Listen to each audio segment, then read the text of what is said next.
Hello everybody, it is Zero. Welcome back to another Final Fantasy VI Worlds Collide. We are continuing the Warring Triads tournament. Week 1, this is race matchup number 4, RetrophileTV versus HunnyDoo. I am joined in the booth with Peanut Butter Jelly Please, and I believe Knuckly Kong might be still with us. He'll join us in a little bit. How you doing, guys? I'm doing great. I'm really excited for this matchup. I'm on Honey's team, Team Doomgaze, and Uh-oh. I'm really excited to see how these guys do. We got a little bias in the room. We got a little bias. Biased commentary alert. Oh boy. Alright. That's fine. That's fine. We're all one big happy community here. And I'm going to give the runners here a 1 minute call. Once again, just like last night, we have another Doom race for you all. We'll have, again, Retro TV versus HunnyDoo. Pretty dang good matchup here. These are two of our Mega Elixir runners, actually. Yeah, I think they're both in Elixir this next season.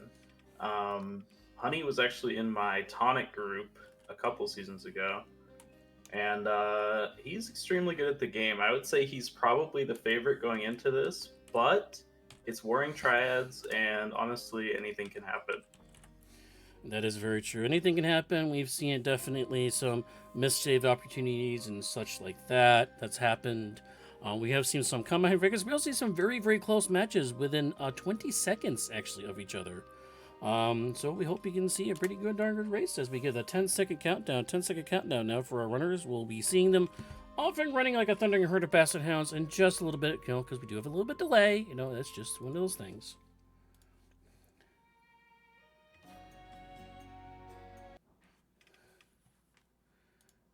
All right, here we go. And they're off and running. This retro is.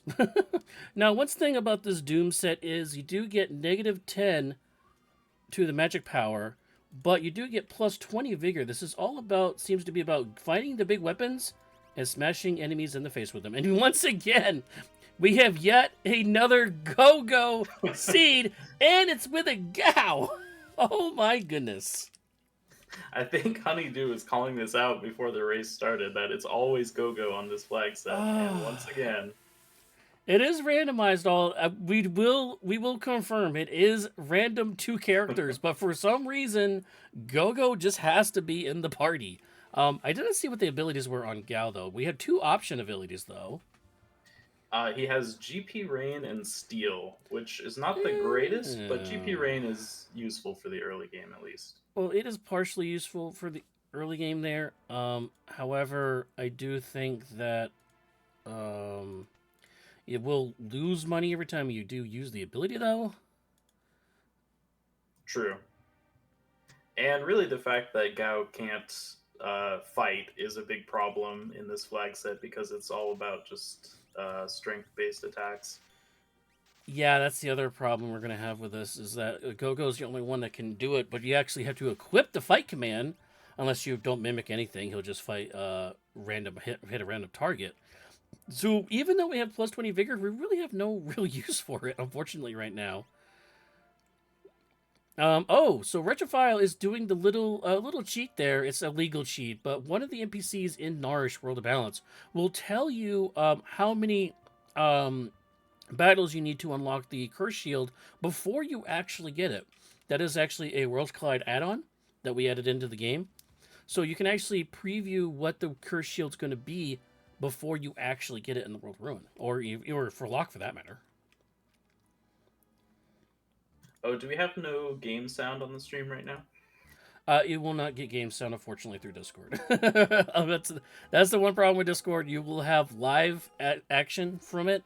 But what I see is you see the exact same thing, but you will not, unfortunately, don't get the audio pass through. I still have to figure that part out. Someone in Twitch chat was actually calling it out. We have no audio? Alright, stand by on that.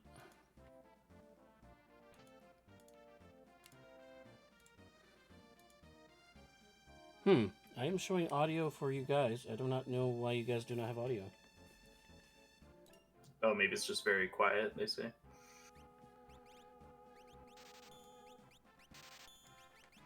Well, as we get that figured out, they're both looting returners right now. I think it makes a lot of sense to just do lots of looting at the start here to compensate for the kind of weaker characters, and just the fact that you only have two to start. You want to make sure they're both strong as you start taking fights. Well, I do have their audio up to over 100% for Honey, so that's about as high as I can go. So, I can't get much more of it, Captain. The engines will take it. Actually, one of my engines can take it. I got a pretty bad computer. But anyways, a little divergence here. We got RetrophileTV doing the returners that we saw earlier from HunnyDoo. Dragon Claw's not a bad thing, but again, not being able to use really swing weapons. This is all about trying to find that character. Now, Gao does have two very good starts early on in the game. He does have the Serpent Trench where you get some levels. You also have Search the Veldt in both World of Ruin and World of Balance. But you need to find a... you do need to find the dried meat in order to get that done. And then you have Gogo's check, which is a free check. So, interestingly enough, we're going to be increasing scaling twice without getting any fights in. And we don't have any good characters to fight with. So, yeah. This is going to be a tough start. Yeah, it looks like they picked up an ice shield somewhere. At least Honey did. Okay. I mean, that's Breakable Mimic, if you really want to do that. It is Doom, so Ice 2 is learnable on a Doom flag set. Yep, and it looks like they're also picking up some earrings. There's enhancers in the shop there, so they kind of got some good magic items, but with the -10 magic power, that's not really where you want to be. Yeah, exactly. That's the problem. And also, that's also going to affect the GP Rand. I believe GP Rand also scales off magic power. So that's just going to weaken the one ability they do have, even more so. I think GP Rand actually just scales off of your level and then just does an even split based on how much money you have. So that part will actually be safe from the -10 magic power. Yeah, and as Falcon Hit's saying in the chat there, really what you have to look for right now is rods. I mean, rods is what's going to get you through these early fights to try to get a better character to really help carry them through the early game here. Yeah, and we see both our runners looting the South Big Row basement now, just trying to get as much loot as they can so they can get started. There's a Pearl Rod there on Honey's side. Okay. That helps. I mean, we're pretty much holding hands here.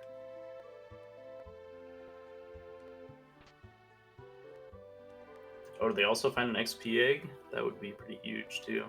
I think Money might have just did that on the left side again. I think there's been an experience egg in that chest almost every race I've done here. I don't know what it is with that chest. It's much like the Go-Go in every single start of the race here. Although I will say in the racer chat they were calling for Yamaro. They ended up getting the other one instead, Go-Go. Yeah, Retro was trying to manifest the Umaro into the seed, but didn't quite work out.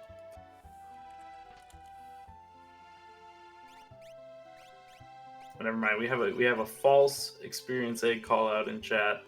It was an eye drop. Not quite as exciting. No, not exciting at all.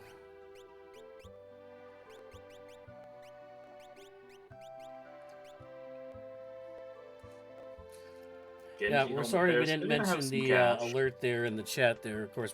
Neither one of us are admins. I'm a community manager. I don't have that kind of capability power. I just can empower the stream. I can't empower the Discord. Sorry, guys. We will put up we'll try to get an admin to get an alert there for you. But we do have, but if you do join our Discord, actually, we do have alerts in there. So anytime anybody puts an FF6 WC or mentions Worlds Collide on their streaming, there is a section of our Discord that is called Live Now. And after about 8 to 10 minutes of your streaming, when you started your stream, it will put up a flag with a link to your Twitch account, and you'll be able to watch the streams right there. Shout there for the T-Zen Thief there. It was a little pricey. Poison Exo, not horrible. That's actually almost... that's almost Oh, he's going to reset. He's not going to. He doesn't want that after all. So it's actually Okay, going and to reset the scaling. we do have both runners picking up their dried meat from the Ah. World of Ruin, or actually maybe just Retrophile.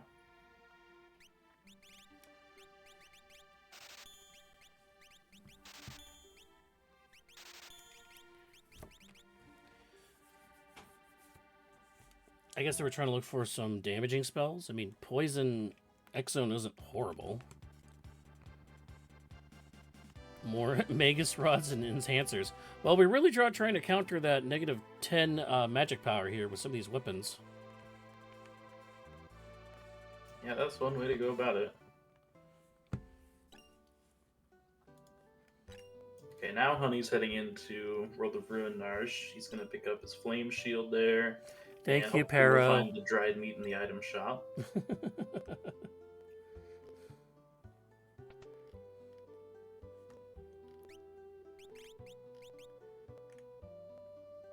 So Gao has Steel and GP Rain. Not the greatest, but GP Rain is something at least. Glue, our dog of the community, is asking who does this unique start favor. Well, RetrophileTV is one of the very few people in our community that has done an entire run with just Yumara only. So that means they have a lot of... They're more experienced with the creativity factor. HunnyDoo, slightly newer to the community. He's been around for about a year now. Has definitely been climbing the rankings very, very quickly. So really, it could be anyone's race, really, as a Retrophile is going to start the fighting for Gal here. Now, the search develop thing, if you haven't seen any monsters yet throughout your run, the monster will always be a Lobo. If you have fought other monsters, then that's what gets added into the mix on what you try to fight. But we do have an imp, so this is not a character. So character could be at the end of Serpent Trench, Hefgat Narsh, or Go-Go's Check. HunnyDoo able to get the Lobo on the first try, where Retrophile... Oh, no. He's going to do 2 tries, it looks like, for both. Okay, so they'll pick up Unicorn there. Unicorn's cool.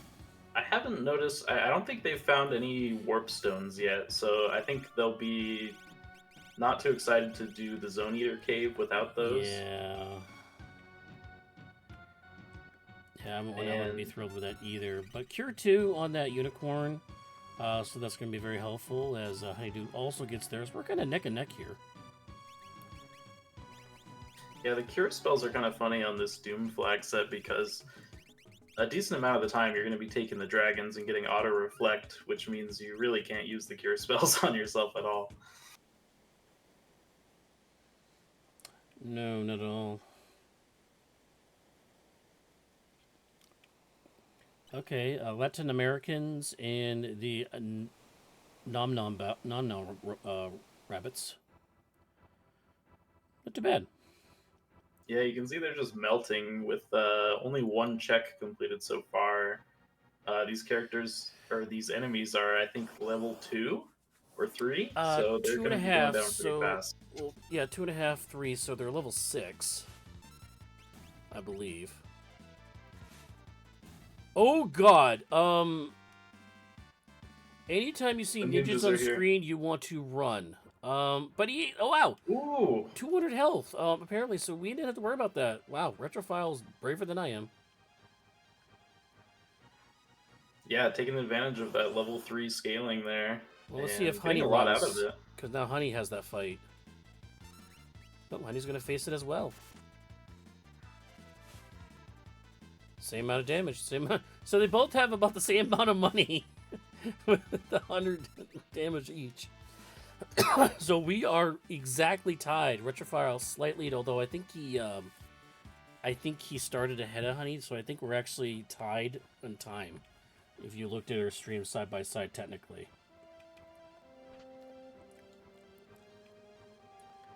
So this is going to be a very, very close race. Not to mention the fact that we are also dealing with only 2 characters, so the amount and directions you can travel in for checks, very, very narrow. Unlike Goddess, where you start with 4 characters. A lot more divergence there with Goddess seeds. I think they might have done the exact same looting path Ooh, too, pretty much, because just peeking at their trackers, wow. Retrophile has 45 chests and Honey has 43 chests. So they're doing the exact same thing right now. Yeah, we'll see if this is a character here at the end here for our runners. As HunnyDoo still has an Allosaurus they have to fight through. And it is Edgar! We get the discount double checks Yeah. now in South Figaro. Trying to think if there was anything really good for sale there in Oh, South Figaro. goodness gracious. So, Edgar does have lore. However, he only has 15 magic power. Classic. He does, however, have 65 vigor. So, that's pretty good. Yeah, yeah. And Edgar has access to a lot of the good equipable weapons that you're going to be seeing in this flag set, so Yep. he's going to be a solid character at some point. Oh, he does do... Well, okay. Quasar and Aquarig, Pearlwind. Sourmouth. Okay, so actually really, really good lores, actually. Pearlwind's going to be really good, especially if you make him an Atma user, and you can maximize that HP output. He'll be able to heal the whole party, like, every time. And I think that gets around the auto reflect also, so that's a great healing solution. That is very true. We do have auto reflect after you do, I believe, a dragon or a couple dragons. We also have Edgar also on the party who's a natural jumper dragoon spear user. We do get a dragoon set after doing one dragon, I believe, as Tritoch there on the throne of Figaro. I think the Dragoon set is in the Poltergeist flag set, so we don't get the free set there, but there are R Lances and Pearl Lances in the dead item pool, so there's a possibility of jumping there. Well, I know that people are saying, unfortunately, Edgar's probably going to be the out user, but that does give Gogo to be able to use lore in a flag set that removes bolts and fires and Mertens and stuff like that. So that does give Gogo the ability to actually use Quasar now. So that could be a benefit there. Yeah, with Pearlwind and Sourmouth as good support spells, I wouldn't be surprised if Gogo hangs around, even though he's not the strongest character. Ooh, Experience There's Egg Ice Rod in the South Figaro Castle. HunnyDoo did not go to the castle yet, so will not get benefit from that. But this is just basically a single character run-in, no fights, no nothing. We just want to get sucked up by the Purple People Bleeder here.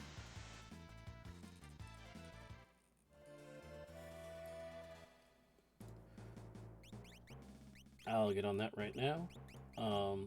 Knuckle Kong will be joining us here in just a little bit. He did step away for a minute, so we'll keep up with it. No worries.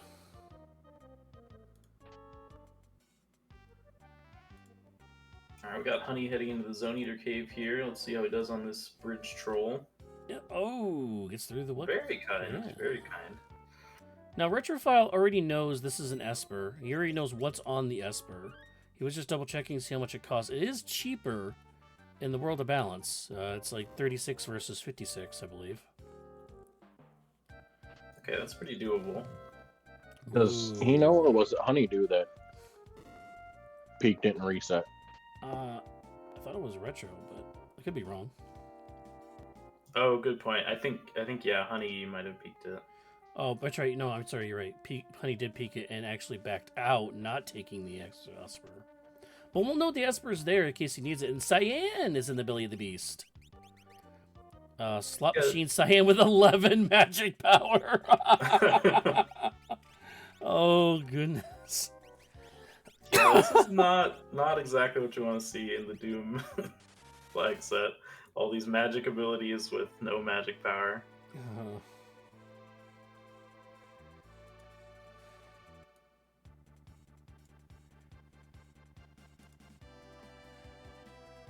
I do like that play from Honey to not take the Esper there, just because that's not going to increase the scaling of the enemies. And since he has a pretty weak start, basically only relying on GP rain, he's going to be able to get through fights a lot faster without those extra levels on enemies. One thing we did forget to mention, however, is that in this matchup, and I just lost it on my screen. I am sorry. As soon as I talk, I lose it, and I'm like, okay, that's fine. Oh, here it is. So just to mention that actually Honey's team, which is Team Doomgaze, is up a game against at Team Atma, which is Retrophile's team. So your team does have a game up right now.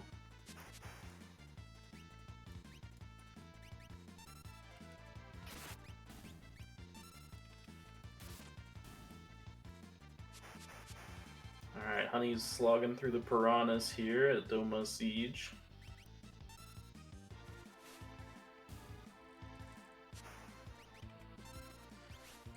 Yep. Oh no.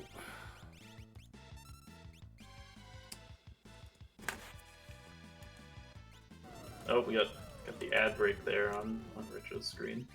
We'll have that back up in a minute.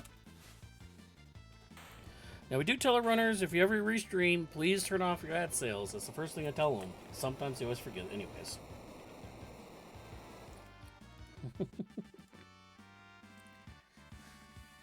Alright, what do we get here? What's in the box? Starlet. Okay.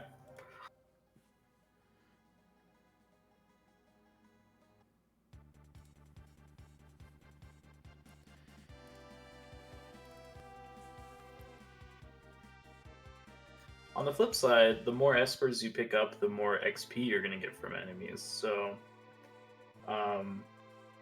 there could be an argument for taking that esper earlier just to get more XP out of the fights, but I think it was probably a good idea, given how weak he was, to not increase the enemy's levels.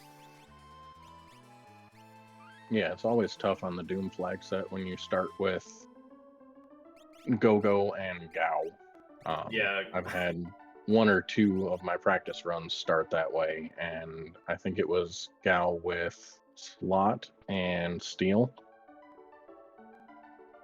So normally Not for this ideal. flag set, what I like to do is while I'm looting the South Figaro basement, I will remove the Moogle Charm and take a few grind fights in the basement to get ahead of scaling before doing any checks. But Speaking of getting ahead of scaling, Honey's heading into the Opera House Dragon here. Is the White Dragon. Probably don't want to see White Dragon with the Pearl Rods, though. True, but he can Sourmouth this Ooh. to mute it if he doesn't die first. Yeah, luckily White Dragon did not do the triple attack opener that they sometimes can do. And meanwhile, we have Retro finding Ultros in the spaghetti. Yeah, that's a lot of tentacles coming out of the octopus there. Ooh, Honey does get the dragon.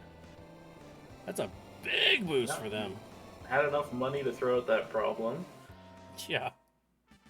And More let's money see for what the dragon this horde. reward is. The Doom flag set rewards basically all of the top tier weapons in the game, and on top of original default equipability, Valiant Knife, there is a 50% chance that each character can equip any given item. So we'll see if anyone can use this VK. Well, Edgar can. Cyan can actually use an Excalibur. Not a great sword, but it's a decent enough sword. Pearl Lance for he's Gao actually for opting stats. for the wing edge there. Also a very strong weapon. Yeah, it's a very good stat weapon. Pretty close to the Excalibur.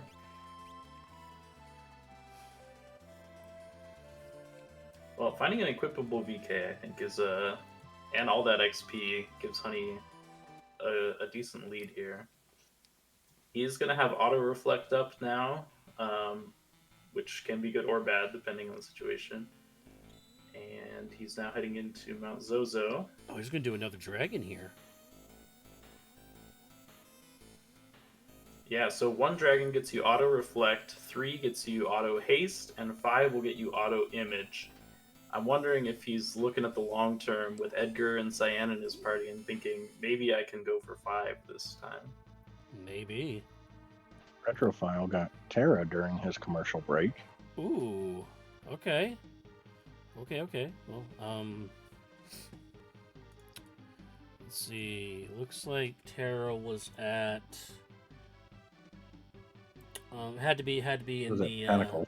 tentacles, because that's the only check he's on his list that he's done that the other one hasn't. So Terra is in the South Figaro basement then. Very good pickup. Well, a good weapon user there. Yep, and he's looting out the not the Imperial camp. What is this place called? The Sealed Gate Sector? camp. Yeah. Well, I call it Terra's treasure room. Terra's treasure Personally- room, perfect. Personally, for me, because you need Terra and it's a treasure room. So hey, that works for me. Dragon number 3 for HunnyDoo, Red Dargan. Woo! Oh, okay. That sound effect scares me every time when I see that. I think it's calmness coming out. Yeah, that's the anti-reflect ability there. Not which that, you'll see not a that lot my of head's on this twitching every flagstaff. time I see and hear that. Yeah, very scary. Ooh. There's Retro's also doing a it differently gamma ray. doing this. It's a similar one. Wow, I've never seen anybody do the walkway that way. I feel like I've seen a few different variations on that bridge room recently. It's interesting to see how people approach that. I don't. It scares me. Oh, you gotta turn the switch, buddy. But yeah, that was different. Okay, well, Retro TV showing off some abilities there. That is actually not a remedy. I believe that's a tonic.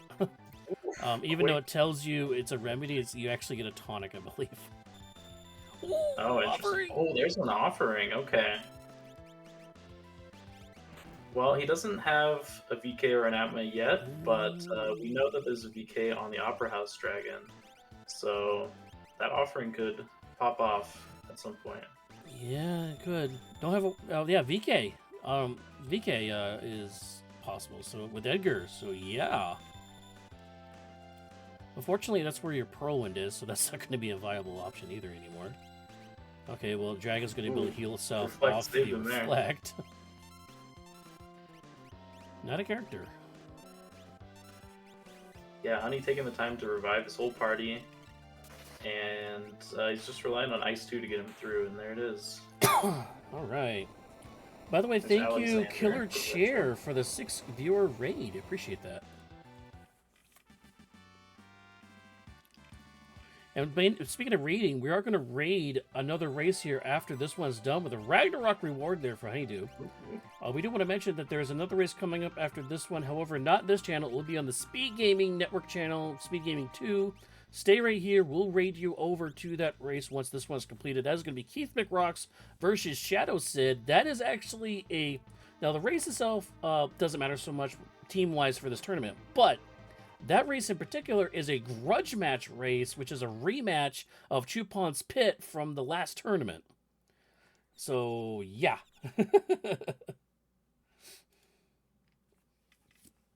All right, HunnyDoo picking up Strago there from Mount Zozo. That's potentially, well, that's someone who can tomorrow? actually use the fight command, which is encouraging, I haven't listened to this today, Keith. but not necessarily the character you want to see here. Does maybe open up a path to that dragon in Fanatic's Tower if you're really bloodthirsty for dragons. Fanatic's Tower would be rough now with the limited magic that is available. That's very true.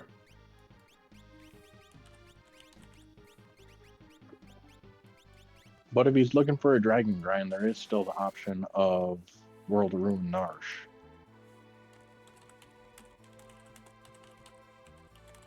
Yeah, so we have Retro following that Terra path, and Honey going a completely different path with these Cyan checks, so it'll be interesting to see where they end up.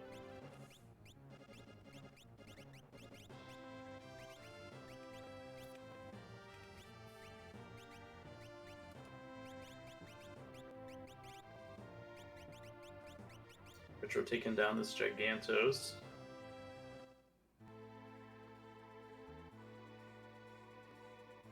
Ooh, stealing an elixir there. Very nice. Okay, I'm being told that race is actually going to be tomorrow now. Sorry. So we'll see what the new SG race will be later on. We do have other races going on. Chedius and Sinley Cat will be starting. I know that one's for a fact.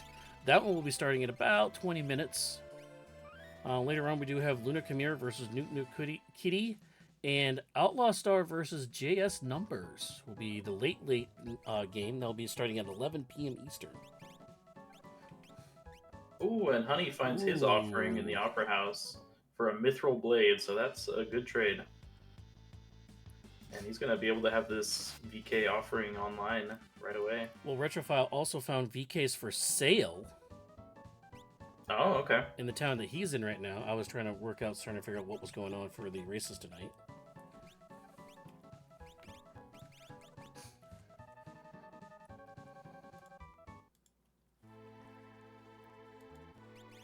Economizer there as well. That could be good for lower spamming. Oh, World of Balance Narsh? Really? Wow, that's gonna be a hot spot later. And an Atma weapon for Terra. Alright, it's coming together. Yeah, looks like Retro's also going to do the Welk check here. Does not have locks, so he's not going to get the secondary reward. And nothing is behind Yamaro as a peek on Yamaro. Realm! That is character number 5. And there's the Terra for HunnyDoo on the peak there. But Honey also has Strago, so we're kind of tied on the characters right now. Or we'll be pretty close to it. Still missing a lot of Espers, both runners only having 2 Espers here. But with a plus 20 Vigor seed with plenty of Hyper Wrists and Gauntlets and Offerings and Excaliburs and Ragnaroks and VKs, I don't think we're really worried about the magic stuff so much. Yeah, not so much.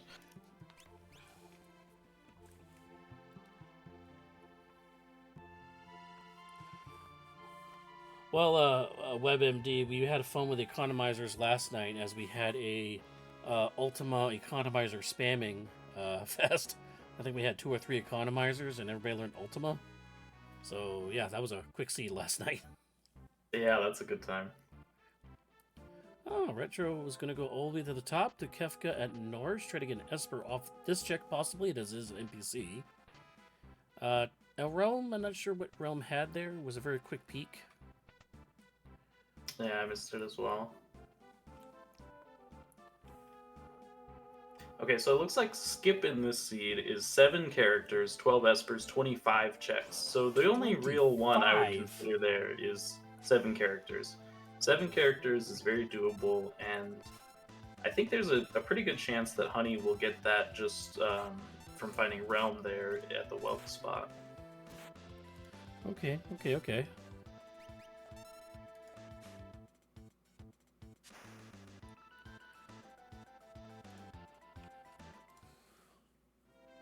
Huh. Alright, I'm seeing that Realm had Morph. Is this a vanilla fight for Retro? Oh yeah, it might be. Match deck armor? Unfortunately, that gives no XP, so he's just kind of throwing away money here. Oh, wait, no. Oh, goodness gracious. Well,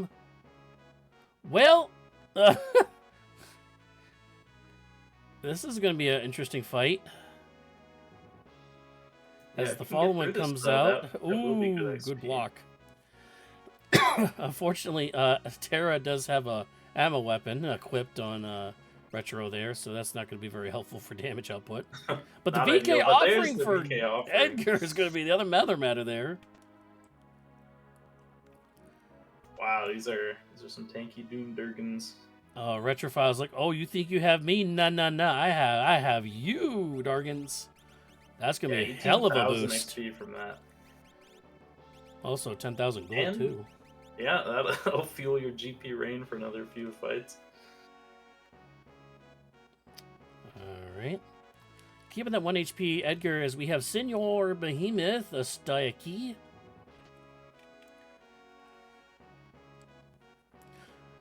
Sorry, you Yeah, might so have hit the Retro SAP button there. with those Retro with those Doom Dragon fights and the Gigantos is getting a pretty big lead in levels right now. So we'll see if we can convert that into faster fights here. One can only hope. Yeah, look at that Edgar. I would say that's a fast fight.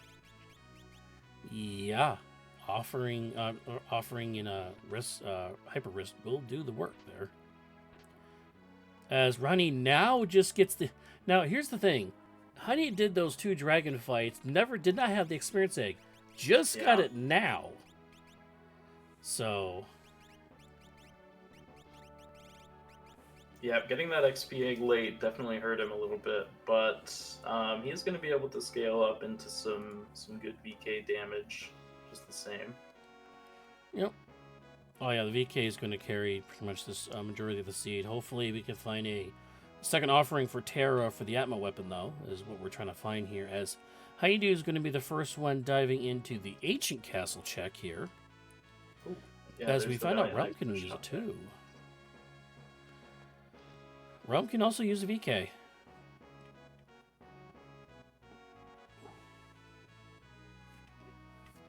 Honey heading down to the Ancient Castle, possibly looking to get his 3rd dragon here.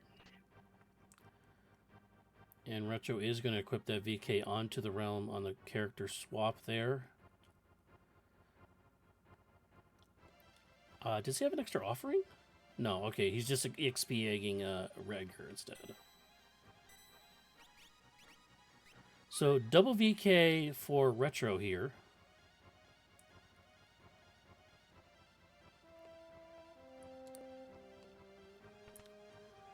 This might counteract the quick 3rd dragon here for HunnyDoo, as Retro has yet to fight a dragon in this race.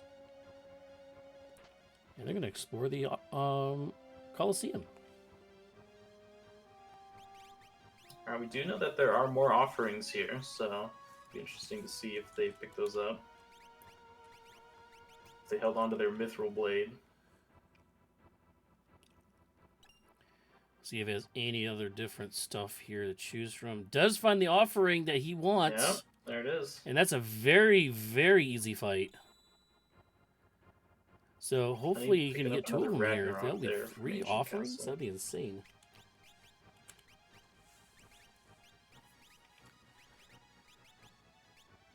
That's 1 offering. Let's see if he has another Mithril Blade available. They do not.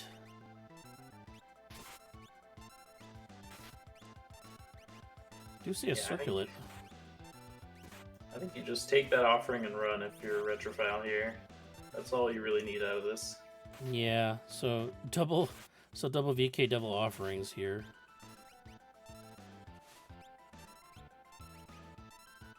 His levels aren't quite as far ahead of Honey's as I would have expected. The fact that Honey has been killing all these dragons means that he has been getting good levels. And now he has that XP egg to catch up even more.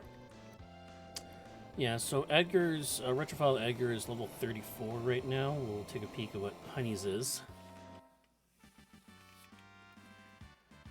As Retro goes into Ozer's Mansion check here, which is one of Realm's checks. Auto haste now for HunnyDoo as it gets another Pearl Lance.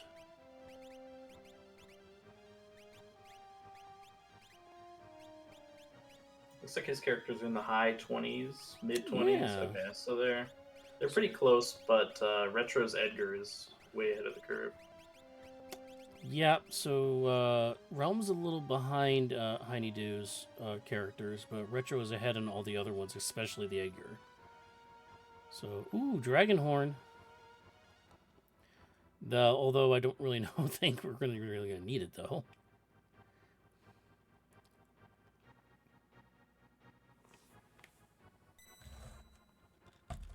Yeah, that is interesting. The Dragonhorn with that Pearl Lance could be a build. I think we're having a tough time finding characters to use these Ragnaroks that keep popping up. I played one practice the other day. I started with, I think, Strago Mog, and then I got like a Gao also. And I had a stunner, an Illumina, a Valiant Knife, and one more thing, a fixed dice. And none of those three could equip any of those 4 weapons, which is just horrible luck for this flag set. Well, I mean, Terra and Edgar can both weld that Ragnarok. However, they can weld better weapons than the Ragnarok, apparently. So, Yeah, I think that's the problem we're seeing is these characters like Edgar and Terra can just equip everything, and then well, I mean, I would put. Sprigo and Gao can't equip any of it. Well, I think I would put Ragnarok onto Terra right now because you don't really need Atma weapon on it right now. Yeah, I think that's a good call. I mean, if she's only swinging once, I'd rather have her swing once with a Ragnarok and then hopefully get a flare proc, because that's going to do more damage. It's almost as if he was listening to me there as he switches it to the Excalibur. Yeah. On HunnyDoo's side, I believe. He is in World of Ruin. Ooh, it is not a character in Hauser's house, so that's nice. You want to see a lot of espers coming through here on Retrophile and Honey's side. Yep. Ooh, And it is Magimaster. Oh boy. That is not what you want to see, but the VK offering should do decent work here. Yeah, and he has 2 of them, so Realm and Edgar should do some pretty good work here. Oh, he's doing Atma weapon on Regger now. Yep. Perfect. Those weapons will ignore the extremely high defense on Magimaster, so good play there. Oh, but that damage is going to come through and kill half the party. Do you try and pick him up, or do you just swing through? See, I think you should just swing through here. Yeah. Well, you want to get Realm up at least. Yeah, I think that's a good idea. Oh, as HunnyDoo runs into Dragon number 4, Dirty Dragon, being dirty to Edgar as the Magimaster goes down with Realm up, so that does help. Very nice. Getting a Mega Elixir there without a dead check. Let's see if he gets another Mega Elixir here.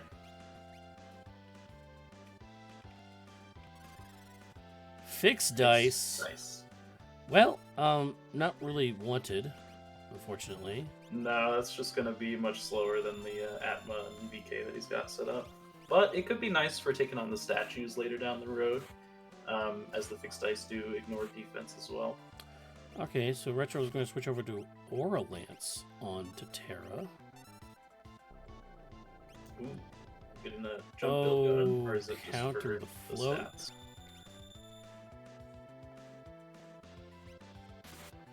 Yeah, Dirt Dragon does have that ability that takes float off your party, but it does use up his turn, so he makes it through the Dirt Dragon fight there. That's his 4th dragon or 5th? That's his 4th. That is his 4th. Okay. So one more, possibly, probably going to be in Kefka's Tower. Retrophile is going to start the Dragon Train themselves. We're going to pick up a Dragon here.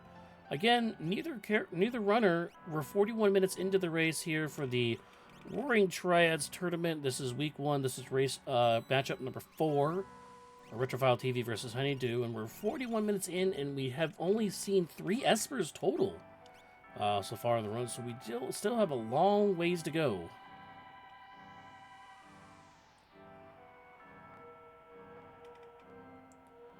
Yeah, both our runners picking up lots of good weapons, so they're going to be able to take on a lot of the scary bosses in the game. We already saw Magimaster go down. But yeah, they need to find some more espers here. And we have Atma at the Tritalk spot.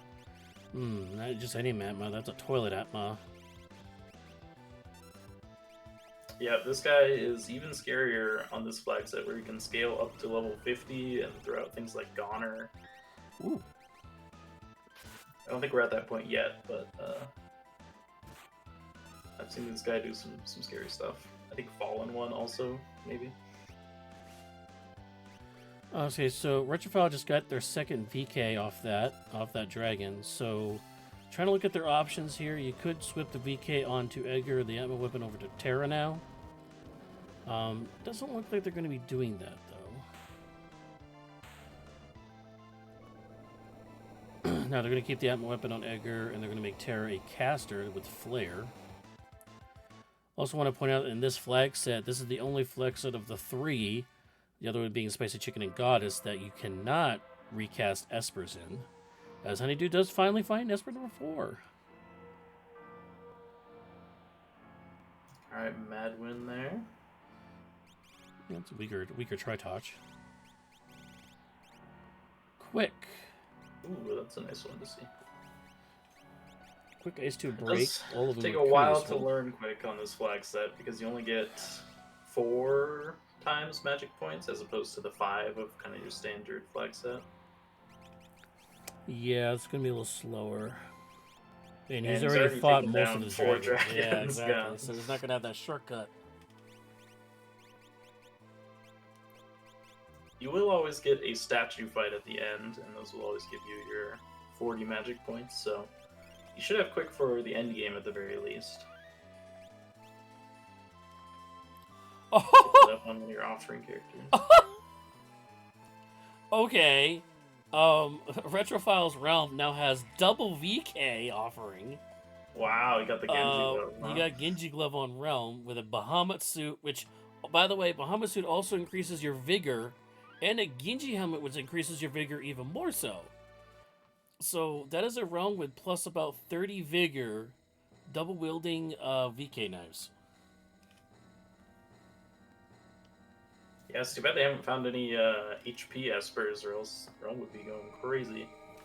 HunnyDoo going for Dragon number 5 here, along with the Magi Tower check too. I'm curious to see how he's gonna handle this because you can't use the fight command. Well, if he does have Berserk, he can. Yeah, but then the awkward thing about that is you have auto reflect on your party, so you can't cast Berserk on yourself. Well, yeah, the only way you could do is you have to reflect the Or target does it and work randomly through? Berserk a character on your team. Yeah, I think Berserk gets reflected. So. Bluey. Oof. Yeah, this is the scary thing about being in Honey's position right now is you've taken all these dragons, you've gotten lots of weapons, lots of XP, but your enemies are also going to be scaled up really high, and retros are not nearly as scary right now.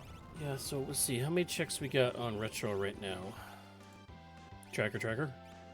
Retro is finishing up his 10th check. Alright, so And he's at 25. It's easy to calculate. After this dragon will be 14 checks. Ooh, 14. So it'll be 35? That's 28, and 7 is 35. So, yeah. So, Honey is 10 levels scaled above what Retro is doing right now. Wow, that animation is so cool that I just saw on Honey's screen, that anti-reflect thing. Is that Rippler? I don't know. Yeah. Not one you see too often. No, it isn't. And unfortunately, it looks like Flare's our only option to cast on Bluey, but Bluey goes down. That is Dragon number 5. Auto Image now available for HunnyDoo. Which gives you pretty much perma Fenrir. It looks like Retrophile's going to go into Zozo, Terra's version of Zozo. Yeah, that another VK. Another Valiant Knight. Oh, jeez. Well, I mean, what other weapon you want really there? nice Like Illumina? I mean, what other weapon would you want? Yeah, I guess. Yeah, probably Illumina is the only one that really stands out. It's interesting that Honey still has this Gao in his party, considering that he can't use the fight command. Oh, I just realized something for Honey. He actually gets 3 checks out of this tower run. So his scaling is going to go up 3 times by the time he gets to the bottom of the tower here. Yeah, it's gonna start getting a little scary, but he is also gonna start getting more XP out of his fights, and probably by the end of the game, he's gonna be into the 50s, I would imagine. Oh, easily, especially with at least having 1 experience egg. So at least one of his characters will definitely be over 50. See Retrophile doing World of Balance Zozo here.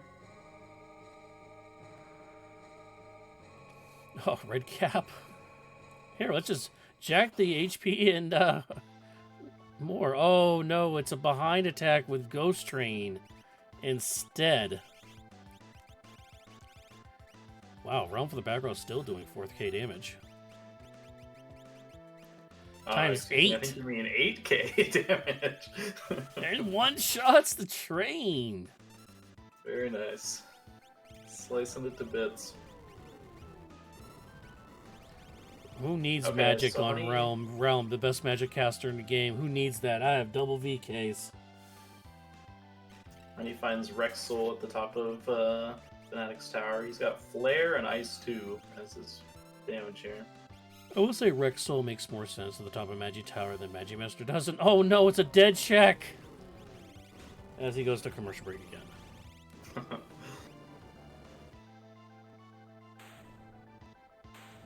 Alright, Red Soul goes down. Well, Son Harold, welcome to the party. In the bottom tier with a rate of 8. Appreciate that. If you missed Final Fantasy VI, you're going to get plenty of it here on the FF6 Worlds Collide community. You can join our Discord. And you can also run a bunch of randos, too, and play your way through the game as you always used to. Yep, and for any of the uninitiated, this is the Warring Triads event. We're playing the Doom's Rage flag set, which is kind of loosely themed around the Doom statue's abilities in the game. So we're going to be seeing lots of physical attacks, ice magic, and reflect and image. It goes to the fact after Doom does a lot of physical attacking, they do a lot of ice casting in their force field ability for that reflect and image. So during Retrophile's commercial break right now, I have his stream pulled up separate. He is in World of Ruin Mobliz, where the reward is Shadow. Okay, so that will be his 7th character then? Or is he only on 6? This will give him his 6th character. Okay. Alrighty. So once the runners get their 7th character, that will be their skip unlock for Kefka's Tower, so they can skip right to the statues. We'll see which characters here get sneezed off the planet here. Okay, Go-Go's fine. Terra would be the optimal one. Nope, we're going to lose Realm. There goes Realm. That's unfortunate. Well, we still got Edgar and Terra. I mean, Go-Go was the important one to get sneezed off. Oh, well, actually, it's probably a good thing we got rid of Realm because of the offering. So now we can actually focus the head of Welk.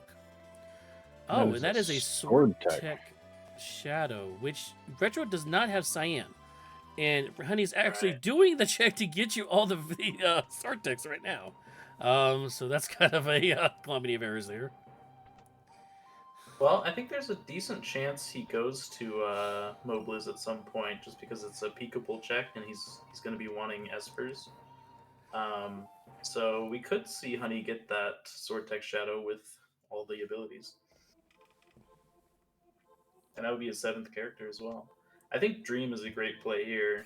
You really just want Espers, and 2 out of these 3 checks are not able to be characters. So yeah, and it's a possibility of all 3 Espers being here. And with all the dead checks we've seen, that has a very high possibility here.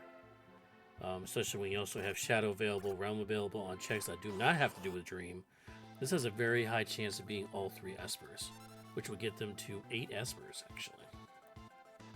So I think Cyan was from Zone Eater Cave, right?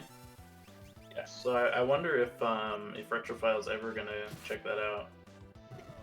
Feels like he's probably going to prioritize other checks at this point. Retrophile, seeing that it is a $57,000 Esper as opposed to the $36,000 Esper that is in the World of Balance. Oh yeah, and Honey Also still like has to not keep picked Shadow. up that Esper, so Honey actually knows the location of one more Esper, so I think he's on the right track to get his requirements here. Retro kicking out Go-Go is going to take Shadow with their Sword Tech. But reminder, he does not have Cyan. So he does not have all the Sword Techs learned, which Honey will have by the end of this section of the game. That's true. I think there's a decent chance that he will get to that level 44 for Sword Tech 7 at least. Especially if he puts the XP egg on Shadow. Which he has not. But Man, he is he's going to doing do Cave in the Veld. Yeah, I'm curious to see if he goes Floating Continent here, because that will be 2 guaranteed progression checks for Retrophile. But there is a decent chance there'll be characters, and also it's a bit of they're kind of slower checks, so he might not feel like doing it at this point. Yeah, Floating Continent is probably the slowest check in the game in total, if you do all 3 parts of it. Yeah, especially that first section. You have to do all the fights, 2 bosses. You have to run through the entire place. It's Yeah, a bit of a slog. it's 4 bosses for 3 rewards, so it is a bit of a steep ask. Obviously, skipping that trap chest because we don't need it. And it looks like we did get one of the espers there, Kong, didn't we, on HunnyDoo? Yes, we did. I believe it was Phantom. Okay. And then the second reward is Mog. All right, so possibly 2 espers. That will give him skip. We got Setzer at Cave in the Veld. Okay, so both our runners getting their 7th character and their skip here. And the Setzer is actually a character that HunnyDoo does not have, so a very wide range of cast of characters we have here. Considering we started with just Gao and Gogo, only Edgar and Terror have been shared in common, as we have Cyan, Strago, and Setzer versus Shadow and Realm, and soon to be. Mog. I'm sorry, Mog on Honey's side. Yeah. So Cyan, Strago, and Mog versus Shadow, Realm, and Setzer. Yep. Schwantz points out in chat that Setzer opens up a lot of good Esper checks. You get that Search the Skies, and you also get the really fast calling in check.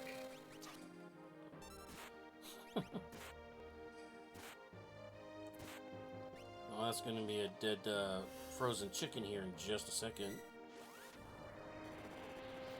The Bahamut summon on Tritalk here. Well, nope. Oh, wow. He's still up. Okay. We just had to throw money at the problem again. That's all. That's been the theme for HunnyDoo this race. It's working out for him, though. Yep. Retrophile petting the dog. Oh, Getting another Valiant Knife on the barrel there. And that Valiant Knife was there not? the entire game because both World of Bounds and Ruin Tamasas are the same, so. Yeah, neither of our runners opting to loot that this time around. Fixed Dice Shadow Sword Tech. I'm not sure how that works.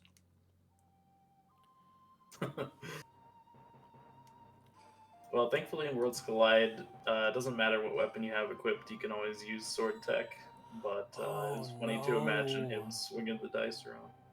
The A third Magus reward Rod on the was throne there. dead, yeah. That's horrible. Not what you want to see. So we did get a shortcut in 1 Esper off that entire series, along with Sword Tech, but Sword Tech's on Shadow, which we do not have for HunnyDoo. He is zipping across the map to Sealed Cave? Yeah, so he's going to be kind of retracing Retrophile's steps here. Okay. Meanwhile, Retrophile taking World of Ruin Narsh, which we know is an Esper from HunnyDoo's side. So, Yep, and also gives him Dragon number 2 here. What was the reward, Kong, for Esper Cave here? Do we remember? I do not. I feel like it was a dead check, but I'm not entirely sure. I believe it was a I think dead it check. might have been a Ragnarok. I think it is Ragnarok. I think you're right. So, again, HunnyDoo is going to be very disappointed here in this reward here, I think. With, I hate to say this, but a useless quote-unquote Ragnarok. Which is crazy to say, in a flag set that is supposed to be about smashing people in the face. Yeah, he just has better options. He actually has a Ragnarok on his Gao, but Gao can't use the fight command. Oh, there's an Atma weapon in that chest also. Okay. I think HunnyDoo might not have had an Atma weapon up to this point, so now he has that available to him. That is interesting.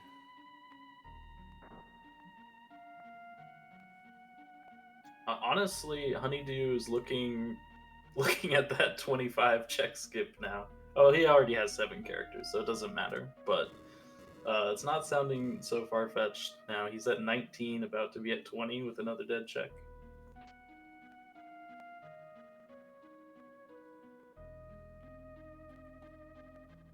Let's see, Honey's at 93 chests. Retro's at also in the 90s.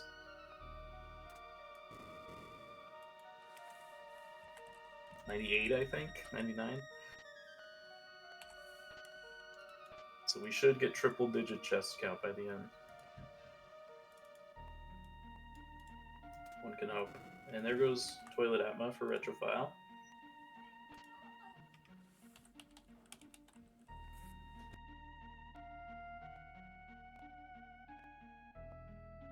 No worries.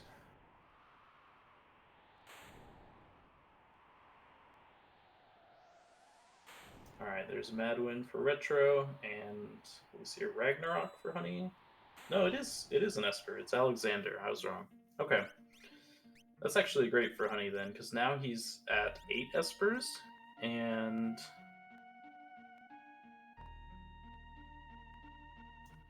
Or is he at 7? No, he's at 7 now, sorry. But he knows where the Zen Thief Esper is. It's in Zen. So he just needs one more after that. It'll be interesting to see where he goes, though, because we know a lot of Terra's checks are dead.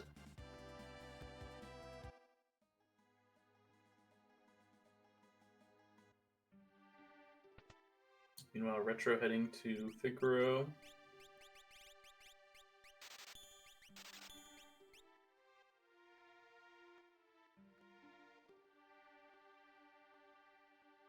Is he trying to do Ancient Castle?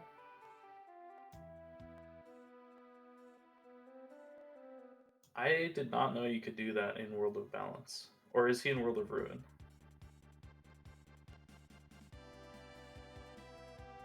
Either way, he's heading down to the Ancient Castle, which we know is a dead check, but he's going to pick up another dragon there. That will be his 3rd, so he'll get auto haste on his party. And HunnyDoo checking out the Narsh checks. I think it makes a lot of sense when you have Terra for the Welk spot and you have all the Boggs checks available. Starting with Lone Wolf.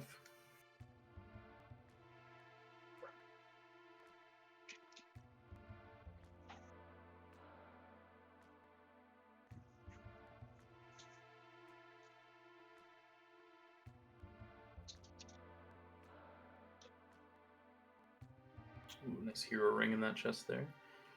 And we have triple-digit chests. We did it. And a Magus Rod in the bucket. Alright, Honey's finding his realm here. Not what he wants to see. I feel like at this point, Honey is probably just locked into keeping his same party just because it's too much effort to get someone else equipped and set up. Even though we know that Realm can use the Valiant Knife. It'll be interesting to see what he does here. Alright, I was trying to look for Chadius's and Ceiling Cat's Twitch accounts. I cannot find Chadius, unfortunately, unless somebody knows their Twitch account. So we'll not be able to give you an update on their race right now, as the race just kicked off in the last couple of minutes, I believe.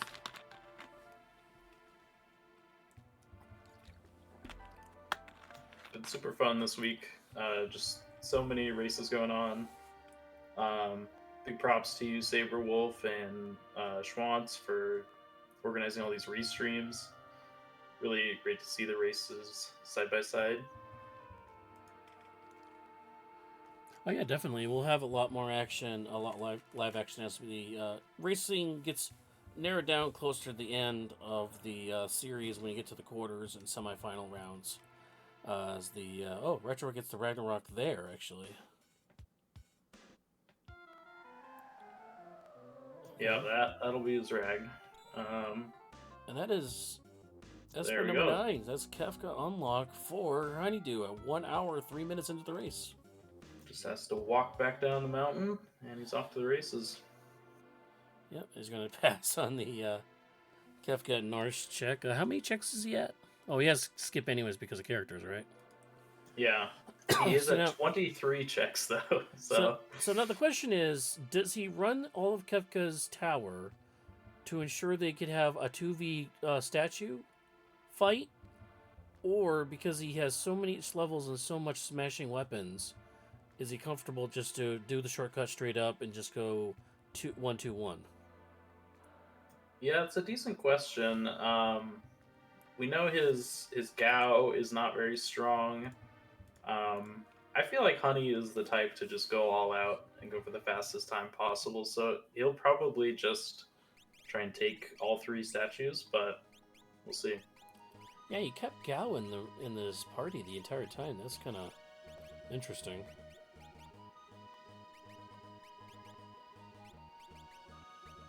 I'm not sure about this Strago either. Is he... Yeah, he doesn't have a proper weapon either, so he'll just be casting, like, Flare and summoning Bahamut. That's pretty much his offense. Yeah. So HunnyDoo's Edgar is level 49. Retrophile's Edgar is 51. But I think the rest of Retro's party is a little bit higher than HunnyDoo's. Yeah, Honey is sitting at like 39 for most of his party, and then Edgar's a little bit ahead. But that's going to be a little scary, given that the statues are scaled up to 50 at this point. Yeah, but I think the big The thing. max. Yeah, but I think the big thing to look at is Honey's going into tower, and Retro only has 4 Espers. Oof. Yeah. So he is at least 5 checks behind. He has more. He has more power. I think he does more damage than HunnyDoo does. But he's at least 15 minutes behind right now. Yeah, definitely needs to play catch up in the Esper count. He's doing the Search the Skies check. This has a decent shot of being an Esper, I think. Which I believe it is an Esper. There it is. There it is. And Retro has more chests. That's true. He's in the triple digits. Honey's sitting in the high 90s. So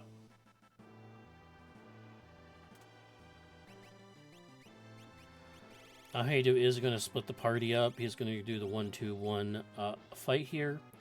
2 in the middle to deal with... Actually, no, 1 in the middle, rather. Because I don't think his realm is... Not realm. Gao. So he has Gao in the middle. No, Gao's on the right. You know, I'm just talking out of my butt right at this point. I don't know what's going on anymore. And I'm supposed to concentrate on this thing. yeah, he's got Gao and Strago on the right, and I think he had Edgar Terra both in the middle. So I'm curious what he's. No, Terra's on the Terra's left. on the left. Okay, we figured it out. All right. Oh, Realm. Oh, Realm's not selected as one of his party members. That's why. That's why I was confused. Realm's there. Gotcha.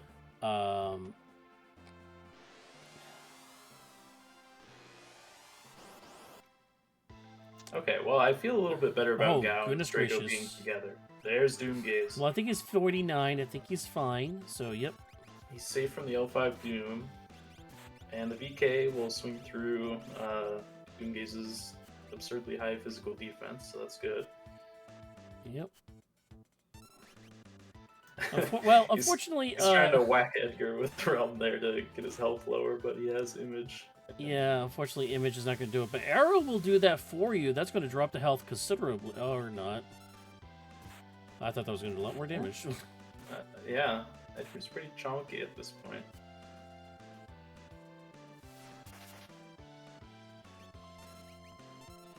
He's immune to that damage, too. Well, Honey is on Team Doomgaze, so... Doomgaze may be giving him a little bit of an easier time here. Realm does go down there, though.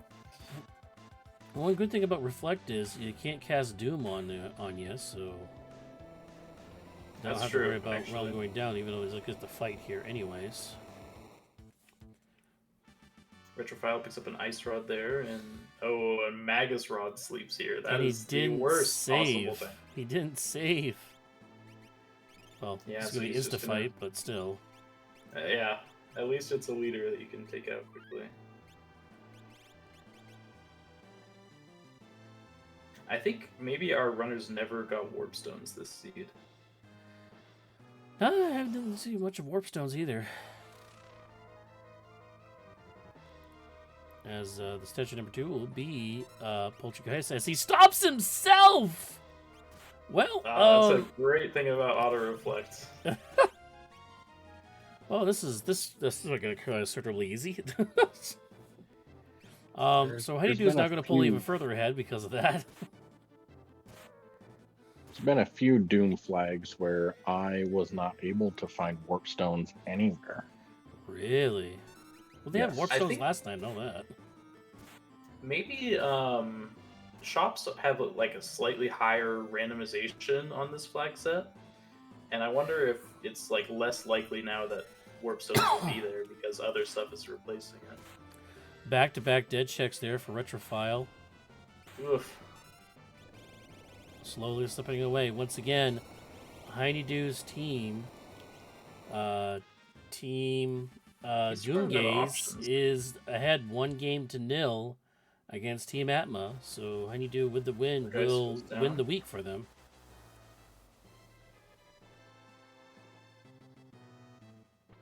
And one should also be sure to follow our runners, RetrophileTV and HunnyDoo, on their Twitch channels there. So be sure to give them some love and thank them for doing the restream for us. Because without the runners, we can't have these races live for you. All right, Retrophile picks up his Zen Thief there. No, he doesn't have enough Ooh, money. He there's hasn't 3 picked it up more. yet. He has to sell first. Oh, okay, so that will push him to 7 then. He's running out of stuff to do now. He's got Leet River, Burning House, and Ebbett's Rock. Yeah, because he didn't have Cyan. That's kind of the difference here. And Mog. Yeah, Zone Eater Diff.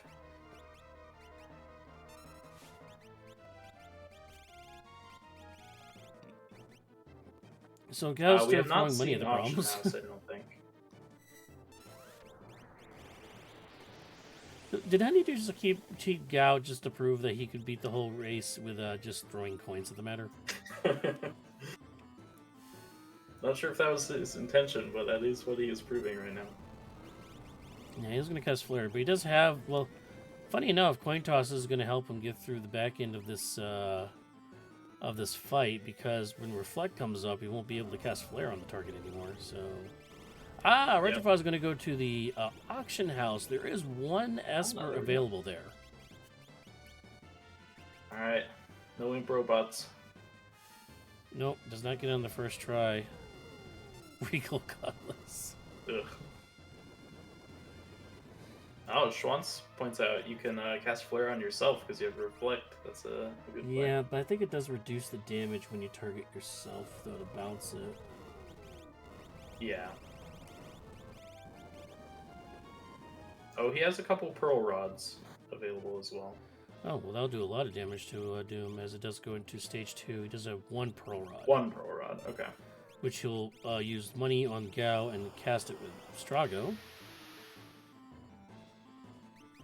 Just making sure that the Pearl effect was not going to get negated there with that force field use. Yep. This will not be the fastest Doom fight, but he is going to get through it safely, I think. So then it's just down to Terra on Goddess. And that Pearl does not take it down, so now Strago not really able to do much here. Except for bounce the flare off his face. Oh, is he? Okay, yeah, he is reflecting it. Nice. As it looks like RetrophileTV is going to do Latte River here. Do we know the reward for this? I don't think we do. No, this is the first time we're seeing it. That's rough. Yeah, not where you want to be an hour and 10 No. minutes in. But given the options here, and that is not an easy fight either. Yeah, those guys I think cast level 5 Doom. Yeah, one of them does. As it looks like we lost Honey's feed there.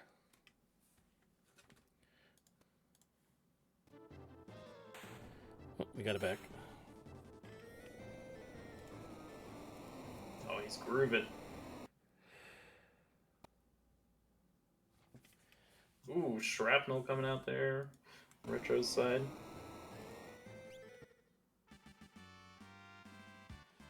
That was weird. Alright, 2 statues down for Honey.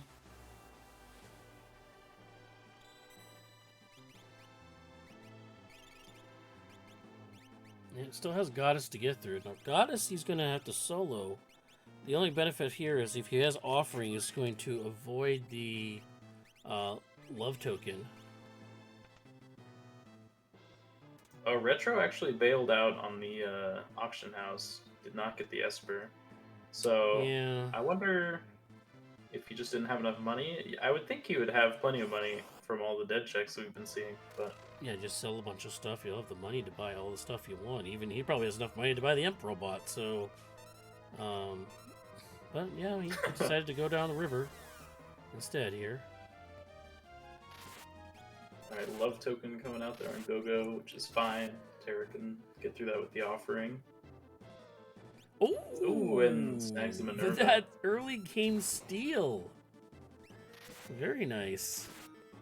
Auto Reflect, very nice against Goddess. Also, you can keep those Bolt 3s off you. Not clean sweep, though. That's going to hurt. Well, Honey's definitely going to welcome that Minerva for Terra here after the fight.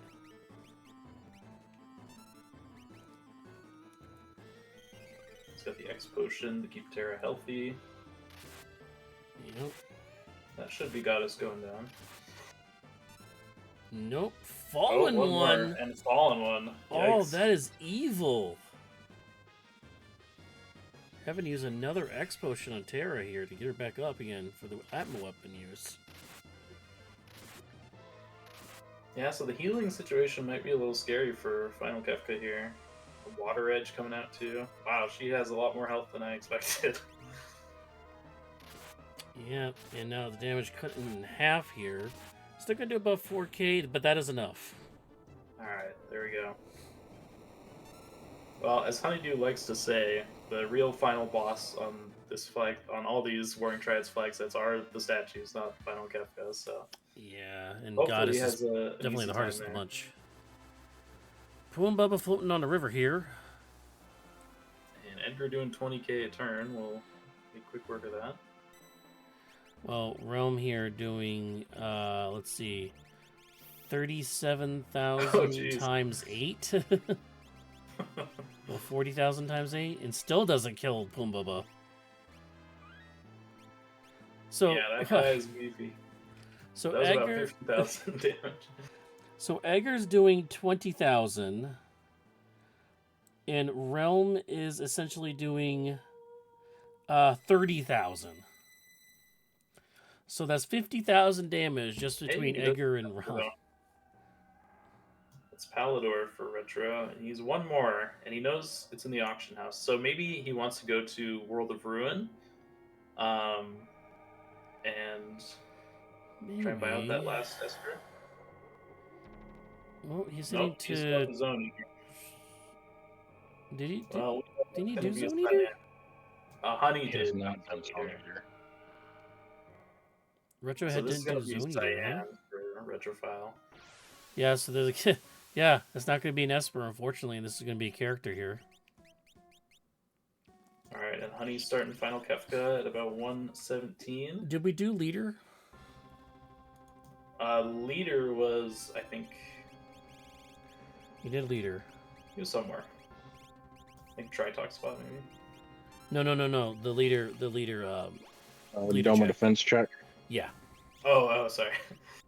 Yeah. Yes, HunnyDoo did that. I don't remember what the reward was. All right. I think it might have been an Esper. Oh, so the icons next to the players' names is the number of wins their team has gotten. So in this tournament, there's a group. Everybody's on a team of 3, and the goal is to try to get 2 wins in the week. That will win the week for your team. So right now, HunnyDoo's team does have 1 win over Retrophile's team. That is Team Doomgaze versus Team Atma. Oh, so that's my chocobo there. Yeah, that is your chocobo floating above HunnyDoo's head.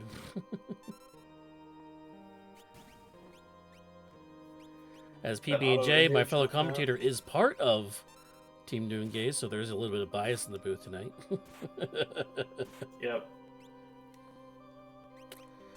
Yeah, Retro's still sticking to the loot. I mean, he's got to be up around, what, 100 and something now? Yeah, he's well into the triple digits now. Yeah, he's at 111 chests right now. He's found some good stuff from it, though. Like we mentioned, the shops were a little more randomized in this flag set earlier. The chests are as well, so there's more of a chance of finding the really good stuff. Wait a minute. You can jump back across if you overjump that? I never knew that! Oh, interesting. I don't know that I knew that either. I think I always just went back I just around. went back around again. I didn't know you could jump back. You know, Worlds Collide, you learn something new every day. Even Rexel's like, I didn't know that either. Every day. I've probably learned 5 new things on this stream. Oh, wow. Okay. The more you know. Okay, moving on. We do have Tier 2 Kefka fight here for HunnyDoo here. We got the Ragnarok swinging Terra, the VK swinging Edgar here. Looks like Strago's doing support, and Gal's throwing out some spellcasting here. Some nice 3,000 damage Ice 2s coming out.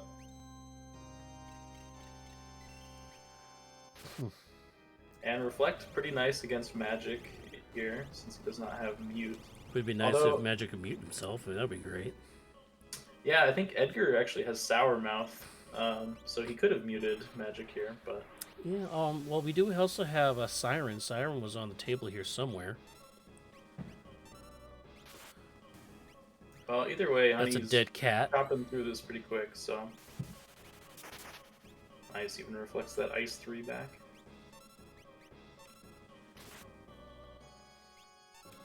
Yeah, maybe with Auto Reflect, you just don't care about Magic that much. Though his animations are still probably going to slow you down. Well, Retrophile did pick up that Cyan eventually during that commercial break of his. Is now doing that leader check, which is the Resipaz Piranhas. Making sushi over there. Yep. Is this Esper number 9? Number 9. Yes, that was a Beals reference, okay.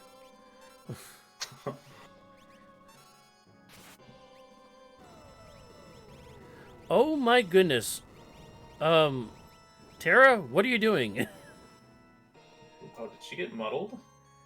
I don't think so. I think Honey was trying to lower his Edgar's health, but overcompensated with a flare proc. Intentional Edgar. Damage.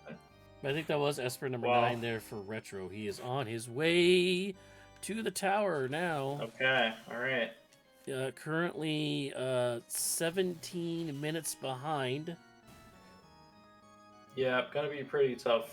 I mean, if Honey wipes here, he might have a chance, but it's still gonna be pretty tough to catch up. So you're saying there's a chance?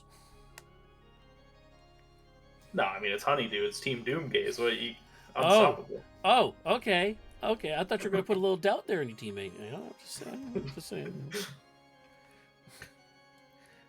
Well, we got Tier 2 Kefka now. It is a 2-headed beast of Girl, which is the floating feminine head on top, with Sleep, which is Kefka resting after destroying the Earth. Yeah, it's a biblical reference there. Well, Girl did have 9,999 HP, but 2 smacks of the VK for 6,000 damage is going to take care of that. Now we have to worry about Sleep. Now, Sleep, the more damage you deal with Sleep, the more agitated he gets because you're waking him up. And that's when he starts doing the Meteo trains and the calmnesses. But you know what? We have auto image on. We immediately kill him, and we're moving on to tier 4. That was probably the fastest tier 3 I've ever seen. That was 2 Edgar swings and 1 Terra swing, I think. Yep. And now we're going to the final Kefka. This is K4, as we affectionately like to call it. Pretty much here, he does an opener of Fallen One. However, if you are able to do enough damage in the early game, you pretty much can skip through the Fallen One. And if you do a lot more damage, you can pretty much go right straight into his gunner charge up. So the weird thing is we're about here is that if you do a little too much damage, he starts countering with Havoc Wing and Hyperdrives, which tells you that he's in the range of being taken out. However, you want to wait until he goes into his Garner charge up, because when he does, he will actually be unable to counter your attacks or anything. So, yeah. And there's the Garner charge up, like I said. Yeah, I think Edgar and Terra should make short work of this. Yeah, pretty much. Crack, boom, pow! There is the final time. 1:23:43 is the official time here. Once again, the timer on screen is just a guideline. It's not the official time. Which also means that's 2 wins for HunnyDoo's team, and that means they will win for the week. Very nice. That was a really good recovery from, doing 23 checks, all those dead checks in the middle there. Home with a low 120, that's very impressive. Yeah, definitely. Alright, meanwhile, Retrophile taking on Poltergeist. He's got that stunner on Shadow, the sword tech stunner. Ooh, that was a rough opener there for Spicy Chicken there, as Honey joins us in the channel. GG's for your team. GG. Yellow. Yeah, I'll let you 2 teammates smooze each other here. Go ahead and ask questions. Go whatever you want. Well, I think that was a fantastic run, Honey. I think you recovered very well from all those dead checks in the middle there. How do you feel about the seed overall? Yeah. Seed gave me everything I needed. A lot of power. Kinda. I had the 2 main carries. I had to throw the other 2 together to squeak past the Doom fight. Did have one funny part to the run, though. So, I had like the whole route going to get all 5 dragons as quick as possible. And the sketchiest part of that was going Fanatic's Tower. Yeah. And so I was like, it's not going to be the fastest because this is a vigor-based team and we're going to use all magic, but I'll be okay because I have 2 Pearl Rods to break, and I already fought Atma, and Goddess is in Kefka's Tower, so the only way I run into a Pearl Absorb boss is if I run into Rexol, and Rexol was there. Of course.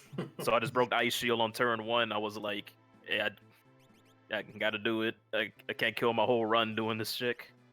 He was like, I don't know, like a 1 in 50 chance Rexol was gonna be there, and he was there, so had to break the shield and power through it. Now let's go all the way back to the beginning.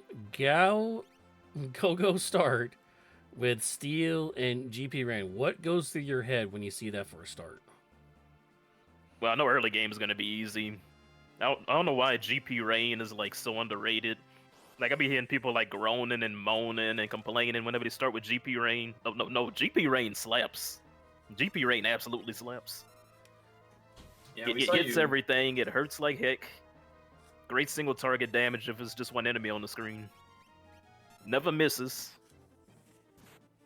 Yeah, I like GP Rain. We were kind of surprised that you kept Gao through the whole seed, but I think you showed that just having that defense ignoring damage throughout the whole thing works out. Yeah, Gao was just kind of my support mage. Yeah, the fortunate thing about the Gao go start is, you're trying to, you're gonna get a crazy amount of weapons during the seed, especially if you're clearing all the dragons. Cyan didn't want to equip anything, although I never got to see if he could use an Illumina. Funny enough, I was kind of looking for an Illumina the whole seed, and it ended up being just on Lone Wolf. And it was like, well, I don't have time to go get that, so that's never happening. Well, I do want to point out right now that Retrophile's Realm is currently using 2 VK knives offering with a red hat, behemoth suit, and is morphed. Oh yeah, no, she's chopping. Yeah, she is chopping down right now, doing about 30,000 damage right now. yeah, Realm's pretty swole. Maybe I could have put her in if I found her right away. But I was too distracted doing the dragon stuff to go do terrorist chicks. Well, I mean, the characters that you got, and the fact that you want to focus on dragons, really worked out for you, because you got Edgar, you got Cyan, 2 of which do have dragons behind their checks and all. So the pathing that you took and the route you wanted to do, you got to end up getting the perfect characters for it. Yeah, I actually didn't commit to the dragon thing until I saw I had Edgar and Cyan. Strago was like a bonus.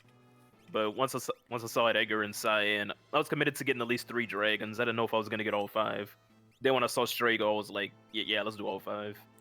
And I was very behind on Magicites, so I had to climb World of Ruin Narsh anyway to catch up on Magicites. Well, you both were. I mean, both of you had 2 Espers after 41 minutes into the race. So you both were hurting on trying to locate the Espers. So you weren't alone in that one. Yeah, that's why I was happy that Triads had a Magicite and Fnatic's Tower had a Magicite. So Fnatic's Tower went suboptimally because it was Rexol there. I felt good about it because I got a Magicite out of it, so that kind of broke the bottleneck a little bit.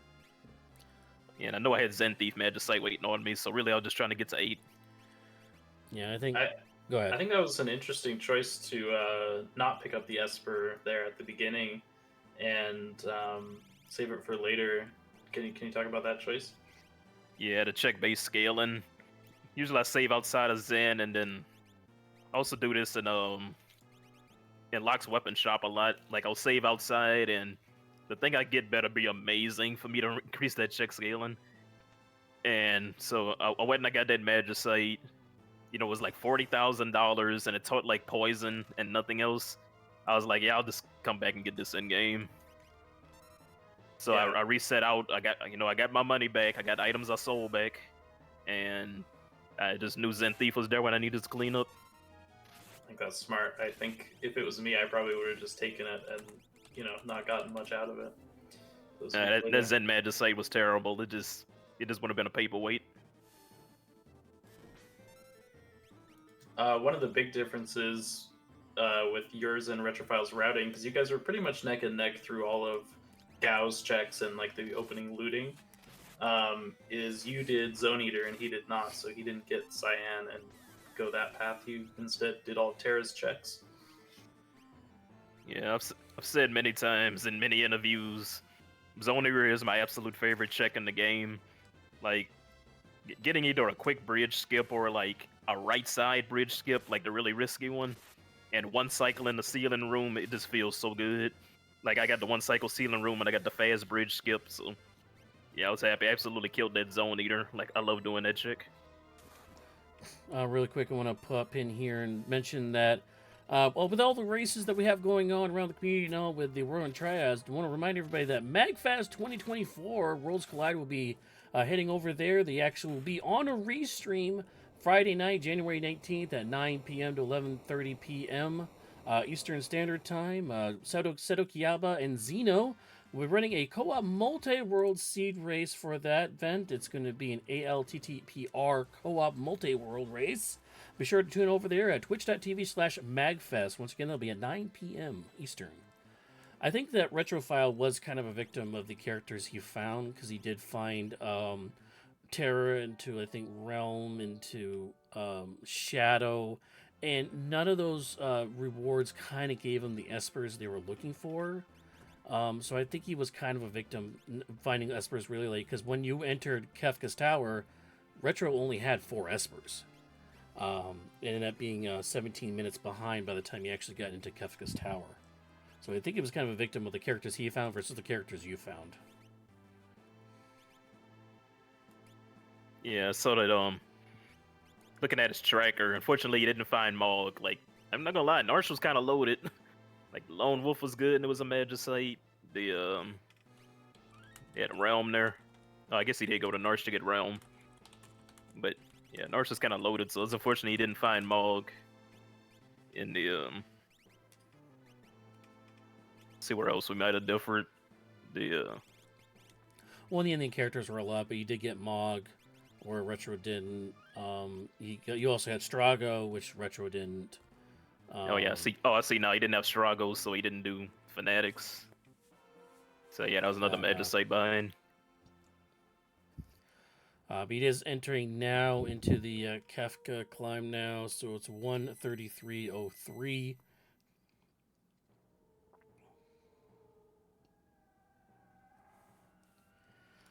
Also want to remind everybody that once we wrap up here, we are going to send it over to Ceiling Cat, so stick around.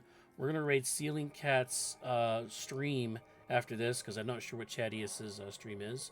But she is actually running an official run right now for the Roaring Triads. She is a part of... I'll look at it really quick, sorry. She is part of Team Bahamut versus the real Chadius, a part of Team Raiden. None other matches have happened yet, so this race does matter in total standings. I think all the races are happening. The races happen today, and I think the other two are happening tomorrow. So we'll be rating her in just a little bit as soon as Retrophile completes the run here. So please stick around.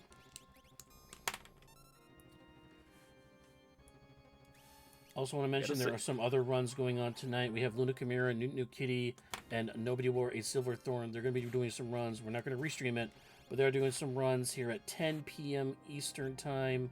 Also, Outlaw Star versus Numbers. They'll be running at 11 p.m. Eastern. We'll try to throw up some multi-links once their runs have started.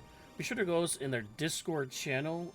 Make sure to go under the FF6 WC content plugs. We'll pull the multis or the Khadgar links there, so you'll be able to watch both runners as they go through. Won't be commentated, but you'll be able to watch both runners.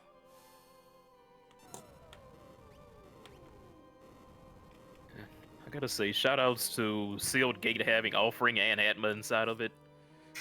Because I was kind of worried what Sarah was gonna do during the fights, because Ragnarok, it kind of, it bounces off a spicy chicken, and you get Love Token against Goddess, and Doom is gonna throw up his little image shadows. So Ragnarok's kind of hit on miss against statue fights. Well, how about the 3 or 4 VK knives plus VK knives for sale in Narsh weapon shop, and offerings for trade in the Coliseum? Yeah, would have been lovely if I had more than one person that could use the knife, but hey, all I needed was one guy. But yeah, I was happy to get that offering early. I was kind of bouncing back and forth between should I Ragnarok Edgar, should I VK Edgar. As soon as I got that offering, it was like, yeah, Ragnarok can't keep up. Like, I used like Gauntlet Ragnarok for like 1 or 2 fights after that. But once I switched to VK, I never took it off. Like, VK outdoes Ragnarok so much. VK offering, I should say. Also want to mention that there will be a Speed Gaming stream tonight. It is on Speed Gaming 2. However, it will not be a Worlds Collide Roaring Triad race. It will be a practice race among a lot of our community managers and restreamers, stuff like that. They'll be doing a little bit of a practice community run. That'll be over on Speed Gaming 2 starting in about 15 minutes. So that is another option you can watch if you want more Worlds Collide action from Final Fantasy 6 or 3, depending on which generation you grew up in,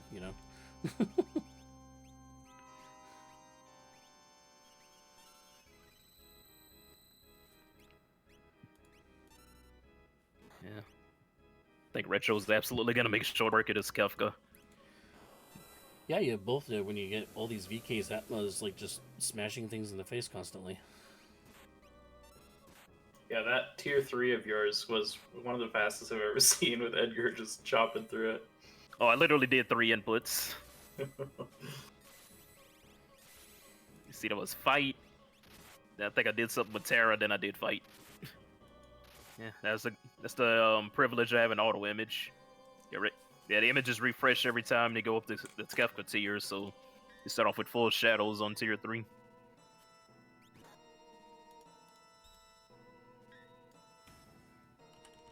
Yeah, I know Sappy Magic bounced mute off of him. The Reflect and muted himself. Chicken bounced stop off of Reflect and stopped himself. So I got all the little meme reflects.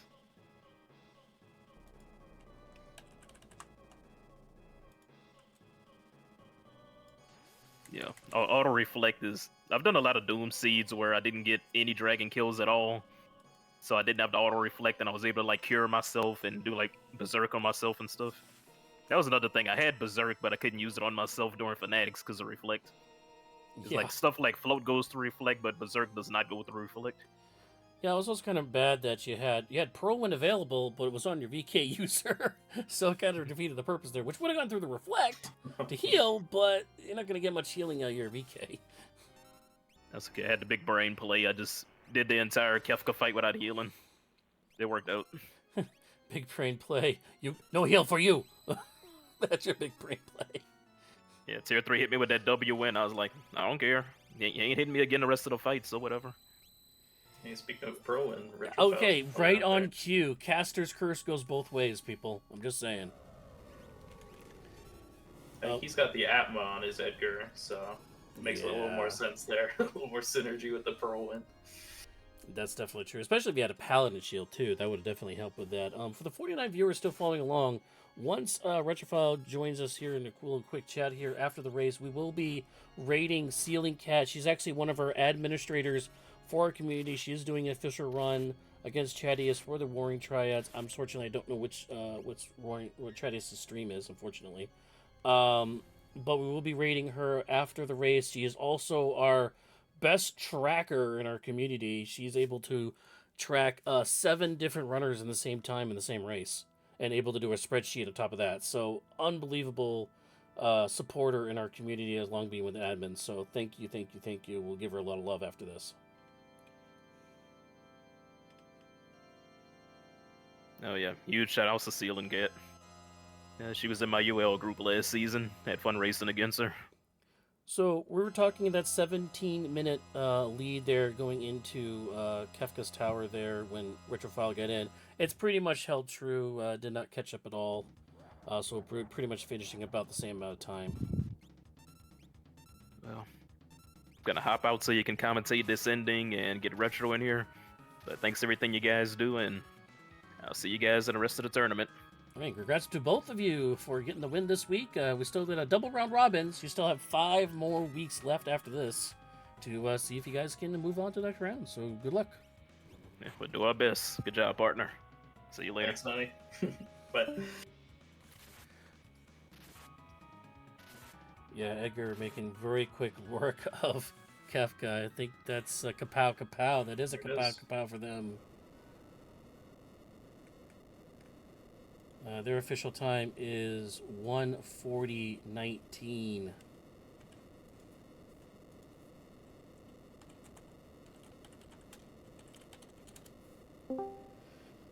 And Retrophile TV is going to join us in the restream room. One of our great commentators for a lot of our races, GG pal. What a slog! Thanks for the GG, friend. Yeah, I mean, I think unfortunately, we're a victim of the characters you got versus the characters that Honey got. I will say, unfortunately, they got. Retrophile TV is going to join us in the restream room. So they picked up Cyan from Zone Eater right away, and then kind of followed all of Cyan's checks, and they just had a little bit better espers than you. You know, you were scraping the bottom of the barrel with Lee River there. Yeah, that was definitely the divergence path. I definitely regret what it came down to, unfortunately. So that's just how it goes, man. I thought about that. Like, I just skipped that on Zone Eater for a little bit. You know what? I'm gonna go back there and grab it later. Sure enough, Cyan's standing there. Like, I had plenty of characters, man. Just couldn't find Magicite. Auction House luck didn't play into it. So, but man, we were slapping toward the end. That could be one of my fastest climbs I've ever had. Yeah. But no, I knew coming into this, man, like, HunnyDoo is just an absolute monster when it comes down to it. So even if I had taken that Zone Eater, I mean, maybe it could have been a little bit closer offhand here, but just was left searching for a while. I was scratching my head looking at the tracker going, well, I'm not doing Floating Continent. That's the last thing I want to do at like 50 minutes plus at this point. But yeah, it was just real weird. But hey, that's how it go, friend. But Warring Triads is such a great event. I'm looking forward to seeing all the wonderful 1v1s that are happening over the next couple of weeks. It's gonna be a great time, hands down. But yeah, big GG to HunnyDoo. What a fantastic racer, hitting like way above their weight class. Just promote the Mega Elixir right now. Just do it for Ultras League 6. He deserves it. Well, unfortunately, he has to climb the ranks the hard way through the Ultras League, so he will get there probably. One of a couple things I want to mention to you that the 41st minute mark, you both only had 2 Espers. So the Esper struggle was real. You both had about the same amount of characters, 2 Espers each at the 41st minute. So again, this is a very difficult where is the Esper kind of race. So yeah, and then toward the end, everything kind of came together and worked out. I mean, there was plenty of offense in the seed, and I love the Doom's Rage flag set. It's a lot of fun. And I mean, we saw, hitting for 9,000 with Atma weapon with an offering was a lot of fun too. So, but yeah, it's just how it go. I went to Zone Eater too late in the run, and that's kind of where things diverged. So, you kind of saw I basically 100% of everything I had available to me to get to that point, and just all the magic set was kind of hidden with the other characters. It seems like, but hey, yeah, that's how it go. 1 week down, 5 to go, baby. yeah, 1 week down, 5 to go. Yep. We'll be joining one race here in just a little bit. We're going to rating Ceiling Cat in just a little bit. Anything else you want to mention, Retro, before we head over that way? No, none at this time. Just a reminder, folks, if you're hanging out here, make sure to follow the FF6 Worlds Collide YouTube channel for all the matches they're going to be putting up there. Get ready for Ultras League 6 after this event's done, but still plenty of action to watch here and to cheer on your favorite team. So thanks for being here. Thanks for putting this on. And PB&J and Saber, thanks for coming. Yep, thanks for giving us a great show. Happy to oblige. Have a great night, friends. You have a good night. All right, before we finish up here, I do want to mention one more time that don't forget about the MagFest event. That again is coming up this Friday, 9 p.m. Eastern. 2 members of our community, Seto Kiyaba and Zeno, will be doing a co-op multi-world and ALTTPR co-op multi-world race. Once again, they'll be kicking off at 9 p.m. on Friday, January 19th. Head over to twitch.tv/magfest in order to watch that. Anything you want to mention before we get off the air here, PBJ? Nope. Just thanks for having me, and this event is really cool. Anyone on the fence about trying this randomizer, definitely try it out. The community is super nice and welcoming. We have a mentor program if you're looking to get faster at racing, and all kinds of fun events going on all the time. So check out our Discord. Yeah, this race event is actually pretty cool because we do have the 3 racers are in various tiers. We have Elixir race, Mega Elixir racers, Potion racers, and a Tonic racer, each making up the 3-member team. And a lot of the teams have had their upper, I guess, more skilled runners helping train the lower skilled runner and doing a lot of practice and like that, teaching how to play the game, teaching how to do these seeds and everything. This has been a great race for mentoring, so please don't shy away. We have a beginners channel. Usually within 5 minutes that you have a question in that channel, usually one of our admin team's community managers or just a member of the community will jump in and help you out with any questions you have. Once again, I am Saberwolf. I was joined by PB&J Please and Knuckly Kong on the tracking. I also want to thank RetrophileTV and HunnyDoo. Without the runners, we can't have these races. Please remember to follow their links right there in the chat window on their Twitch streams. Give us a follow, give them a likes, and yeah, that will wrap it up for us tonight. And we'll be rating Ceiling Cat here just a little second, and I hope you all have a very good evening.